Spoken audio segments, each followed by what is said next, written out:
Hey y'all, Eric here again with another LGBT history moment. I was debating on doing this video today or just holding it until the anniversary date of this particular person's death because of the heinous nature of this. But I decided to go ahead and get it recorded so I would have some in the queue on different days to do. So if I'm doing this on October 12th rather than a date earlier, you'll understand why. So today's spotlight is on Matthew Shepard. Matthew Shepard was a gay man in college who was murdered because of his sexual orientation. But the manner in which he was killed was the subject of a national embarrassment. The nation should have been embarrassed, and it became a national story. So let's dive in while I cue up Matthew's picture.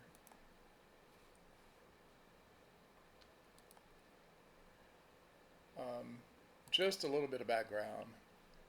Matthew was born on December 1st, 1976, in Casper, Wyoming. He died at 21 years of age, just shy of his 22nd birthday, on October 12th, 1998. He is the son of Dennis and Judy Shepard. And some of you in my age range may remember the aftermath of Matthew's death when his mother, Judy, started making the rounds about the Matthew Shepard Foundation.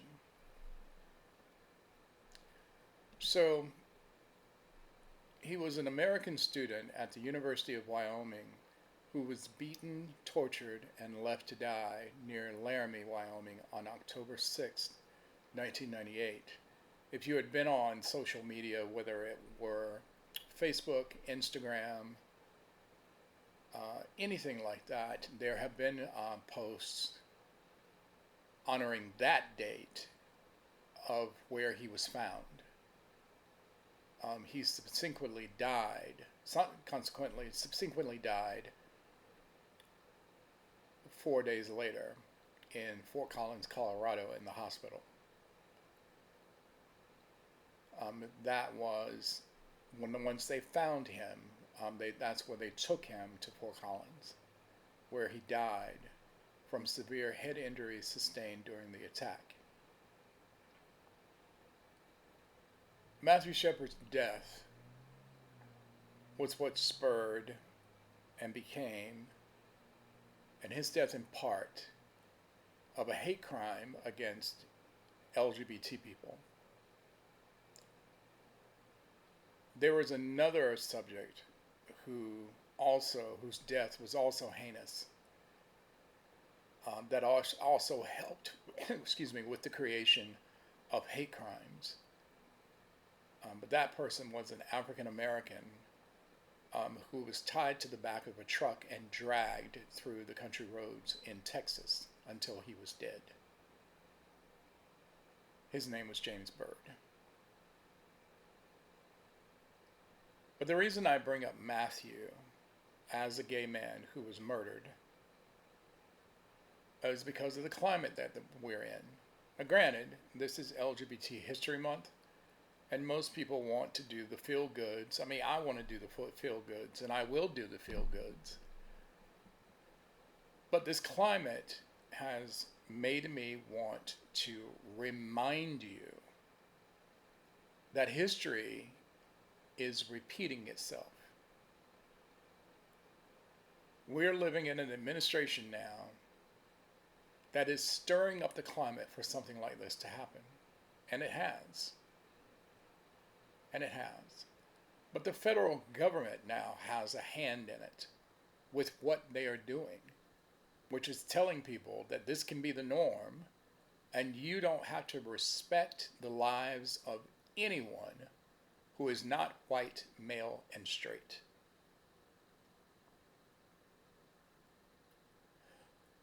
So as the story goes, and there have been books written about this, and there was a TV movie made about this, that he was in a bar.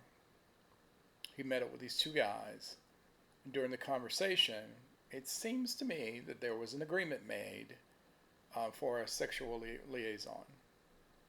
And so they left, and people were a little buzzed, I guess, from drinking all the beer.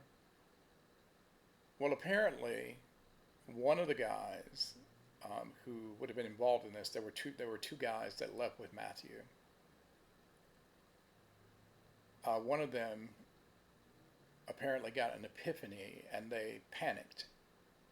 And then his friend also joined in and they beat Matthew within an inch of his life. Took him out to a farm and tied him to a fence and left him there to die. Left him there. That happened on October 6th. It took them 4 days to find him.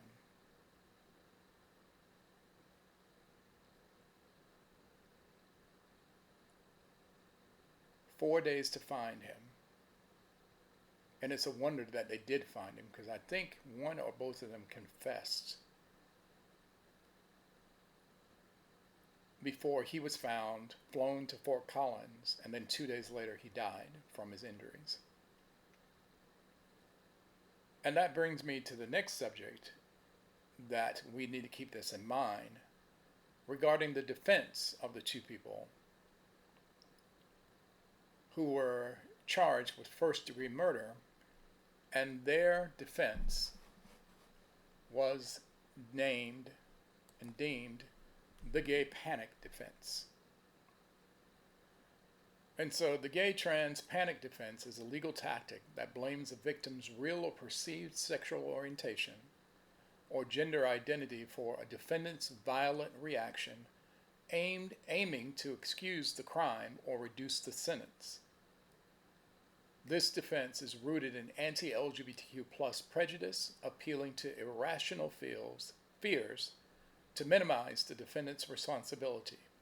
While not a standalone defense, it's used with other strategies such as provocation or insanity.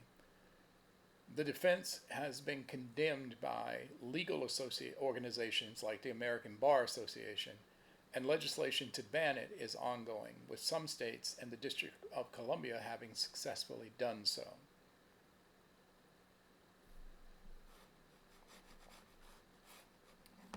Now, having said all that, I am invoking the rebellion part of what LGBT pride is. Sure, we're celebrating who we are. But in this climate, we also have to defend who we are. And some of us can't. Some of us have to be the voices of people who have no voice. Some of us have to be the voices to remind people of people who can no longer speak for themselves, like Matthew. Some of us have to invoke Matthew's death in order to remind people what is at stake for the LGBT plus community. And sure, I'm in a blue city. I'm in Charlotte, North Carolina, and I'm kind of shielded a little bit. But Charlotte is in the spotlight now due to a heinous murder that happened a few weeks ago. The murder of a Ukrainian immigrant whose name was Irina. But that's not the subject for today. The LGBTQ community had to stumble over that when I get to the pronunciation of Q for community. So the LGBTQ plus community, or I just like to say the LGBT plus nation, of which I'm a member of the gay tribe.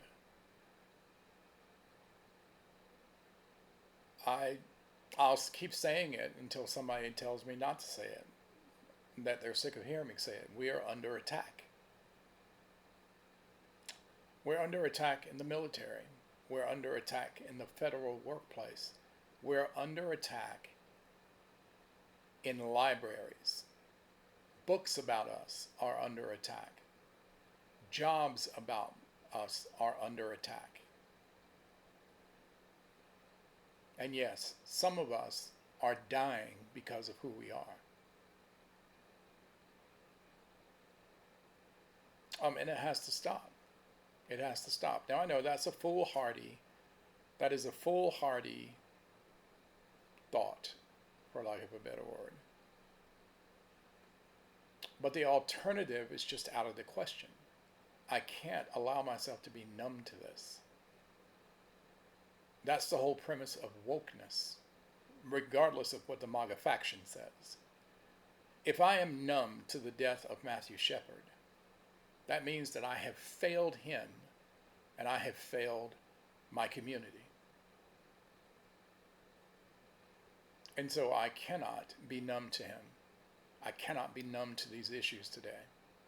There's not a whole lot that I can do, but there are some things that I can do, like talk about this on my YouTube channel. And I hope that other people will join the conversation and share the videos and talk about stuff like this, because stuff like this matters. It does. Even if you are an ally and you are not LGBTQ+, it still affects you. Because while your loved one may not be the one who is attacked, someone you know is. And for you to not say anything makes you complicit in that. And for those of us who are in the fight, who choose not to be in the fight, I don't get it. I don't get it. I'm not asking you to protest. I'm not asking you to march. I'm asking you to show up. Be who you are unapologetically. And not just for Matthew's sake. For every kid out there who needs to know it is okay for them to be who they are. All right, that's a somber note. I'm going to go ahead and wrap this up like I normally do, to remind you that elections have consequences. It matters who sits in those seats, not just the federal level, state, county, and city as well, even in your own neighborhood associations. So take care, and I'll see you on the next one.